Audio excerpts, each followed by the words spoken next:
day everyone, this is Nick Autier on Sailing Vessel Paradigm 2.0 here in beautiful Paradise Village in Puerto Vallarta.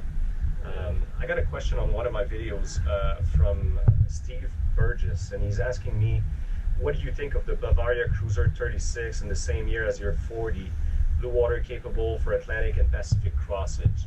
So there are multiple answers to that.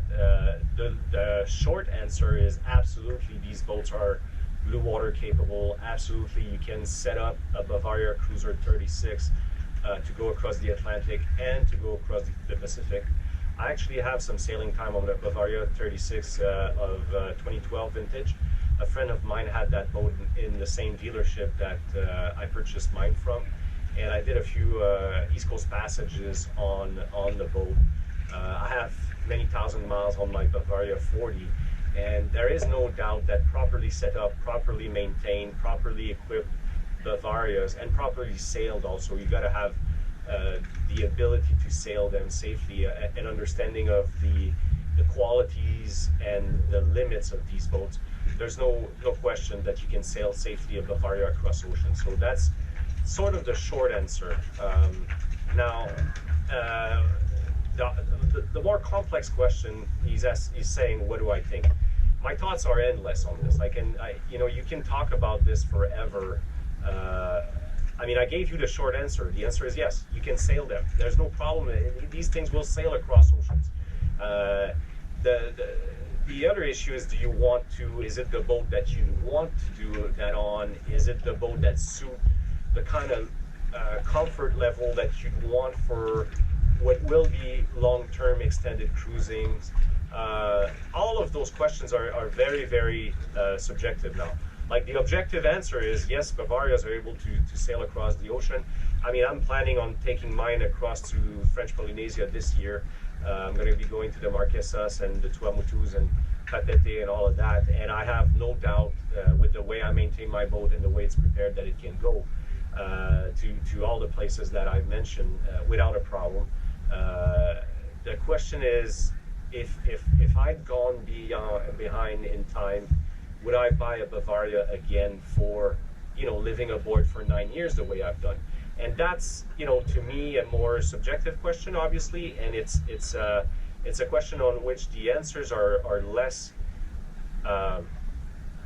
clear. Let's put it this way. I've had quite an evolution with this boat. When I first got it, I was kind of disappointed by some elements of solidness, like how seaworthy it was or was not, and how quick some of the parts were, falling apart. Now, through time, at first this was freaking me out because the boat was brand new, and I take great care of the boat. I try to do the best I can in maintaining this boat in tip-top shape all the time. And when things would break, I would just be appalled by it. And eventually down the road, I realized, Bavaria has this website in Europe called SVB24, and they carry pretty much all the parts you need for the Bavarias, and these parts are kind of cheap. So when you're looking at a budget for sailing on extended time, the relative cost of these parts over time is not that great, and you can actually maintain your Bavaria in a close to new condition all the time, which I care about. I try to maintain the boat the best I can in a way that serves my purpose and my budget. I'll give you a few quick examples of what I'm talking about, just so we understand. The right here is a fair lead, and as you can see, that's my cleat there, and this is the fair lead right there, and you can see it's bent out of shape and it's torn. And that happened, I should have replaced that already, but it's not a critical part for me. I don't normally tie up on this side. Actually, I do tie up. That's my main tie-up side, but I tie up in very well-protected marinas. This happened in a sort of not well-protected marina in La Paz called Marina Cortez, and it was kind of swinging around a lot. And eventually that aluminum part kind of bended and twisted and ripped the boats apart. You can see those screws here are ripped apart, and I need to change that. This part, I can't remember the exact price, but it's something less than 100 euros on SVB24. So for me, I mean, it's considering the budget of operating a boat, it's not a big deal. What freaked me out a little bit more is a few years ago when I had my gel coat there, and those cracks have appeared because I've hit a crashing wave while I was offshore. And I mean, it was not that big of a condition. It was about 28 knots of wind. Waves were about, I would say, 12 feet high. But one of them came crashing on the bow section of the boat and created a flex in the hull enough that it cracked the gel coat that way. Now, so I pulled all the finishing inside the boat, and I can tell you, like, there's no cracks, there's no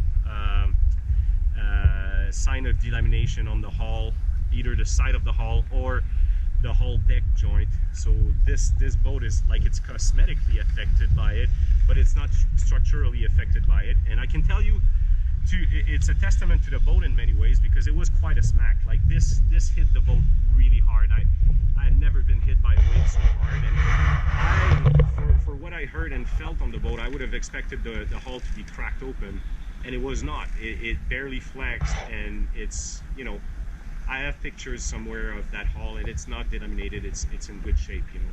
So, I mean, would I prefer being on an Albert Grassy or being on an island packet, or being like on a proper Bluewater boat?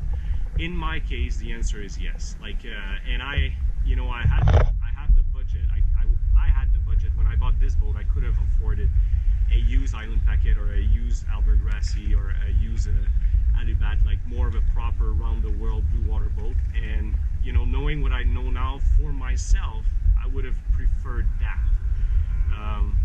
That doesn't mean that it's the same case for everybody, but you kind of gotta be aware of what you want to do and what you're gonna do with the boat and how it's gonna affect your life. Now, the other thing I want to point out is that the longer you're going to stay on the boat, the more your comfort and safety requirements are going to increase.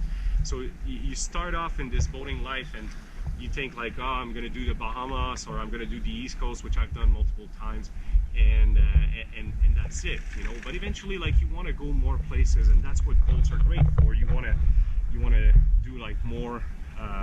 Like right now I'm in the Pacific. I've done the west coast of Mexico countless times by now. I've been in LA.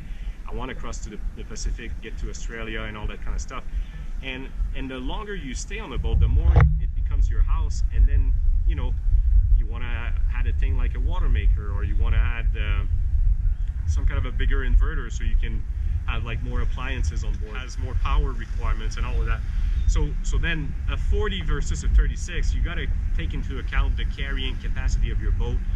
Like, the smaller the boat, the less volume you're going to have inside to stick all these goodies in, and the less carrying capacity that you have. And Bavarias are also like not, you know, the most solids of boat. And you know, it's not a detriment to Bavaria's engineering or anything like that. There are boats that are designed to do some charters in the Mediterranean and some charters in the Caribbean.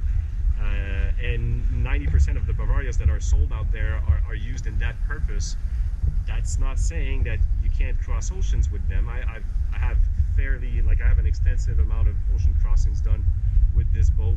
I've done a Fort Lauderdale to Panama trip in one hop. I've done like Norfolk to Turks and Caicos in one hop. From Panama I went to the Galapagos Island, and from the Galapagos Island I ended up in San Diego. All that single-handed in one hop. And you know, I have another video out there about my Selden rig that's behind me right now. And you know, the package of the Bavaria for single-handing and for simplicity of use and for affordability is great. There's no doubt about it. Is it the boat you want for extended ocean voyaging? Only you have that answer, and it's a very subjective one. It's a discussion that needs to be had, and you need to try this lifestyle also before you commit to a boat. Like, you want to somehow figure out a way to do a few passages or experiment with living aboard to see what kind of things you want to do, life you want to have, and then you're going to be able to better identify your boat requirements. So I hope this is helpful, Steve.